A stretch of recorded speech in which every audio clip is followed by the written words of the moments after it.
Let's talk about effective teaching.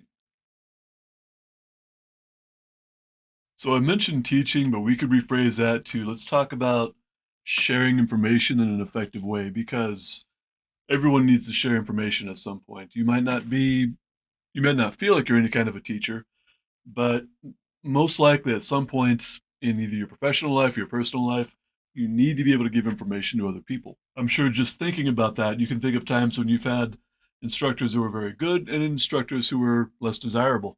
The first thing I want to point out is people tend to teach the way they learn. That's not good or bad, it's just good to know because sometimes we learn things in a very structured, organized way, which makes it easier to pass that information on to other people. Sometimes we learn in a really disjointed, unorganized way, and we get to a point where we understand whatever the subject is, but we probably can't teach, we probably don't want to teach like that. We probably want to, if we learn in an unorganized way, we need to figure out how to organize that before we pass it on to other people. Another thing that can factor in there is sometimes the way we learn is really compressed.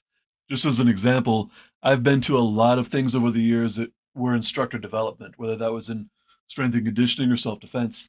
So the audience was all instructors.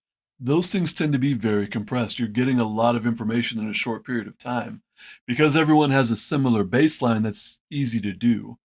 But if you're giving information to a group of people that are new, or even to, like a small private lesson or something, you don't want to give a real compressed lesson to someone who's trying to get their hands around the basics. Being able to identify how you've learned most of what you know and translating it to where it makes sense to your audience is where I'm going with this today. The main point to today is just you've got to, whatever you're teaching, whatever you're instructing, whatever you're sharing, it it needs to be for the audience, not for you. Now, if you're presenting information to a peer or a group of peers or anyone that's in whatever field you're talking about, jargon can be very useful because it will simplify the conversation. But if you're speaking to people that are not part of that subculture, jargon can actually hurt the conversation because they won't understand what you're saying, and that can lead to a couple different things.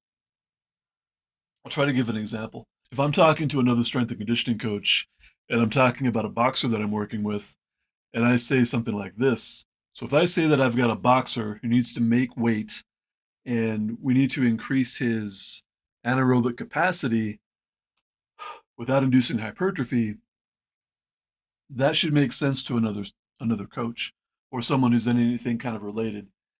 It probably won't make any sense to the boxer or the boxer's boxing coach or anyone else that's in his camp unless they've been around a lot of strength and conditioning. So, talking to one of my peers, it makes the conversation simpler.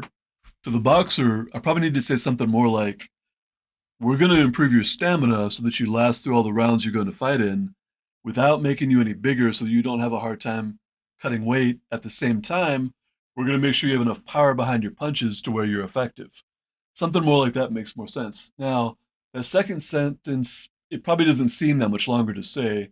I actually have to think about that a lot harder than the first sentence. That first sentence is really easy for me to rattle off when I'm not in front of a camera. So, the point to all that is jargon can be really useful when you're talking to your peers. Jargon can be harmful when you're talking to someone that doesn't speak that language. And one of the reasons it's harmful is if you use jargon when you're talking to someone that isn't part of your subculture, it can make them feel like you're not paying attention to them and that you don't understand their needs or that you're talking over their head. None of those things are good. However, we can use this as an opportunity to let the audience know that we're paying attention to them. The way we do that is if we use a word that they don't understand, if we're paying attention to them, we might pick up on that because 80% of communication is body language. So if we just see a blank look, we might want to just stop and ask them if they understand what we're talking about. We need to do that in a way that is not condescending, obviously. Hopefully, I don't need to explain that. But I guess an example would be if I throw out a sentence like, we need to improve whatever quality without inducing hypertrophy. If I see a blank look, I can just ask if they've ever heard that term before, if they know what it means. I'm probably not going to phrase it like, "Do you understand what I'm saying?" Because if you ask someone if they understand what you're saying, they're almost always going to say yes. because they don't want to appear stupid. And they probably feel like they understand what you're saying. But if they don't know what hypertrophy means, you're not going to connect and they're not going to know what follow up questions to ask. Either way, back to my main point, we need to make it about the audience.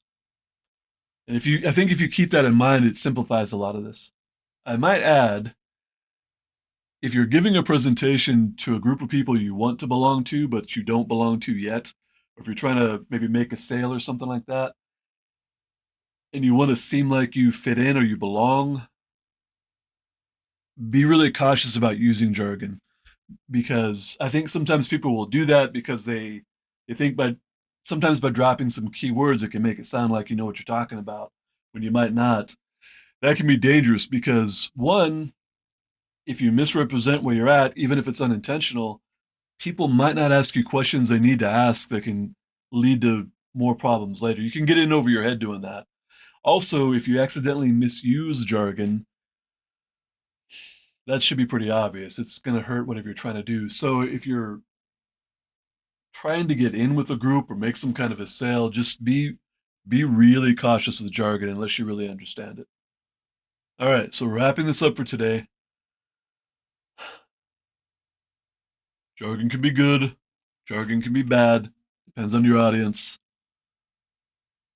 Keep in mind that how you teach, most people teach the way they learn. It can be good to think about that and make sure the way you're passing on information is appropriate for the audience you're working with. And finally, just always make the lesson about the audience. All right. I haven't made a video in about 3 months. That was an accident. It wasn't intentional. I've just been busy with other things. So I have no idea what's going to happen with the algorithm on this. So I wanted to make something just kind of hopefully short and simple to get it out there. I intend to get back on a schedule of about twice a week. We'll see how that goes with everything else. All right. I will see you in the next video. Go read a book.